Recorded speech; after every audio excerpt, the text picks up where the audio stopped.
Hello friends, welcome back to Education Point. Today we will discuss NCERT questions of chapter 1. So let's start with the questions. Question number 1. Why is reproduction essential for organism? मतलब reproduction क्यों ज़रूरी है? उनकी species को आगे बढ़ाने के लिए रिप्रोडक्शन बहुत ज़रूरी है. अगर रिप्रोडक्शन नहीं होगा तो वो एक टाइप की स्पीशीज़ वहीं ख़त्म हो जाएगी ओल्ड होके. तो इसलिए reproduction is necessary for the consistent of a species. Next, which is better mode of reproduction, sexual और एसेक्शुअल?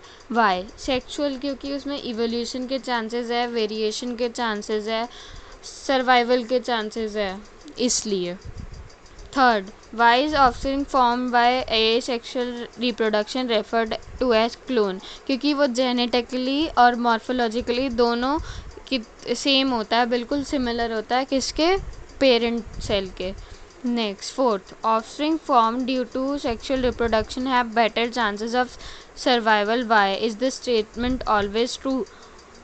ऑलवेज ट्रू तो नहीं होती, पर सर्वाइवल के चांसेस ज़्यादा ही होते हैं क्योंकि वो वेरिएशन होता है, इवोल्यूशन होता है, तो वो अपने आप को एडजस्ट कर सकता है एनवायरनमेंट के हिसाब से.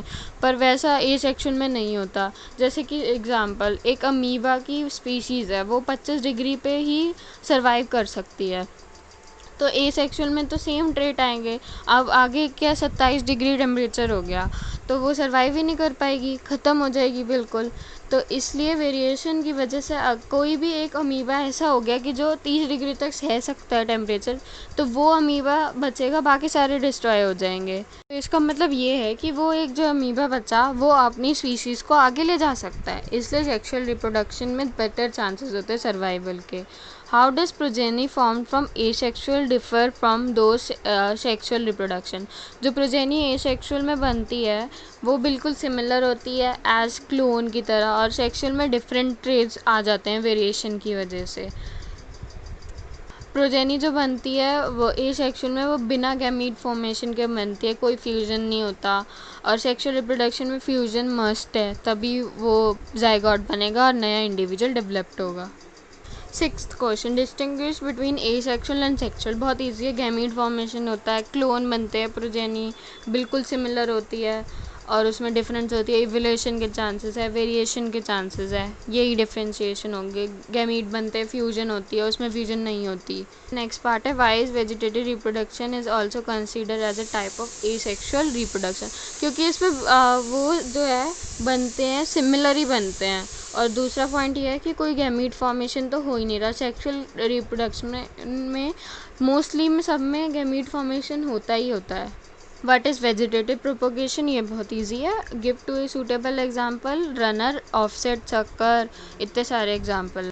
नेक्स्ट क्वेश्चन है, define juvenile phase. Juvenile phase क्या है? All organism have to reach a certain stage of growth and maturity in their life for before they can reproduce sexually. That period of growth is called juvenile phase in animals. Animals के case में जो growth होती है reproduction करने से पहले वाली, उसको हम जुवेनाइल फेज कहते हैं. अब क्या है? Reproductive phase. All organism when reach जब वो पहुंच जाते हैं reach a stage of maturity and growth in their life, they start to produce new offspring, मतलब नए ऑफस्प्रिंग बनाते हैं. उस स्टेज को हम रिप्रोडक्टिव फेज कहते हैं.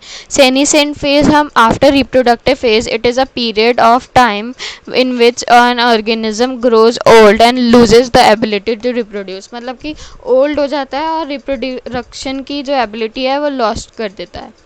Next, ninth question, higher organism have resorted to sexual reproduction in spite of its complexity. Why? क्योंकि वेरिएशन होता है. वेरिएशन से क्या होता है? वो वेल अडेप्टेड करते हैं डिफरेंट एनवायरमेंटल कंडीशन के लिए और डिजीज़ के रेजिस्टेंट के लिए. बहुत सारे वेरिएशंस आते हैं, इसलिए ज़रूरी है रिप्रोडक्शन सेक्शुअल ऑर्गेनिज्म जो हायर ऑर्गेनिज्म जैसे कि ह्यूमन हो गए, एनिमल्स हो गए सारे. Explain why meiosis and gametogenesis are always interlinked. मतलब मियोसिस और गैमेटोजेनेसिस लिंक्ड कैसे? गैमेटोजेनेसिस क्या होता है? Gametogenesis formation of gamete. Formation of gamete कैसे होगी? अब किसी की प्लॉइडी 2n है और मियोसिस क्या होता है? 2n से n बनना. तो किसी की प्लॉइडी ह्यूमंस में प्लॉइडी 2n होती है और गैमीट्स की क्या होती है, n होती है। तो गैमेटोजेनेसिस होता ही कैसे है, मियोसिस से होता है। मियोसिस होगा तभी गैमीट्स बनेंगे। 11th क्वेश्चन में प्लॉइडी बतानी है, n या 2n। Ovary 2n, anther 2n, egg n, pollen n, male gamete n, zygote 2n। Next 12, define external fertiliser. External मतलब बाहर, मीडियम, एक्सटर्नल मीडियम में जो फ्यूजन होता है जिनका, उसे गैमीट्स का उस फर्टिलाइजेशन को एक्सटर्नल फर्टिलाइजेशन कहते हैं।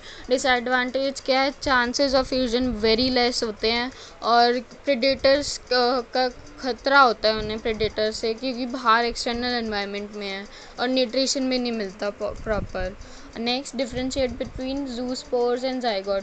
जूस्पोरेंजियम में बनते हैं, zygote fusion of male and female gamete से बनते हैं।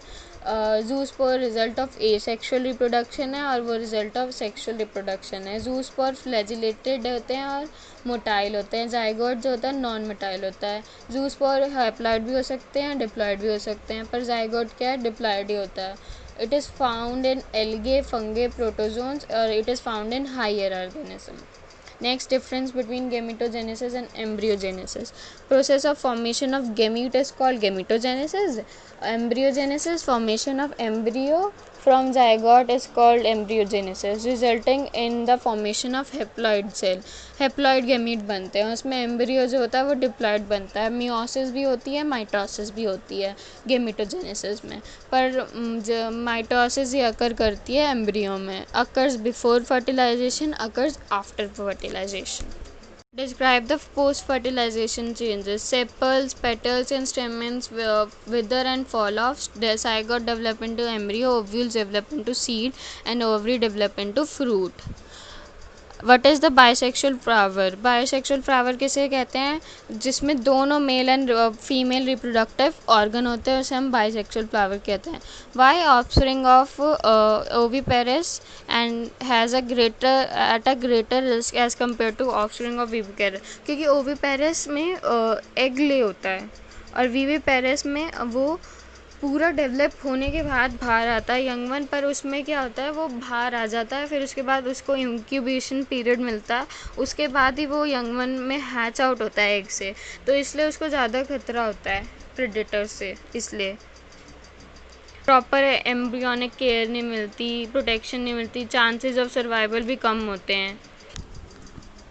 तो दोस्तों, आज का लेक्चर यहीं ख़त्म होता है। हम कल फिर मिलेंगे एक नए टॉपिक और एक नए लेक्चर के साथ। और याद रखना, किसी डरना नहीं है किसी से, बड़ों की इज्जत करो, छोटों से प्यार करो, पढ़ते रहो और आगे बढ़ते रहो। Hope you like it. Please like, share and subscribe my channel and hit the bell icon to receive the latest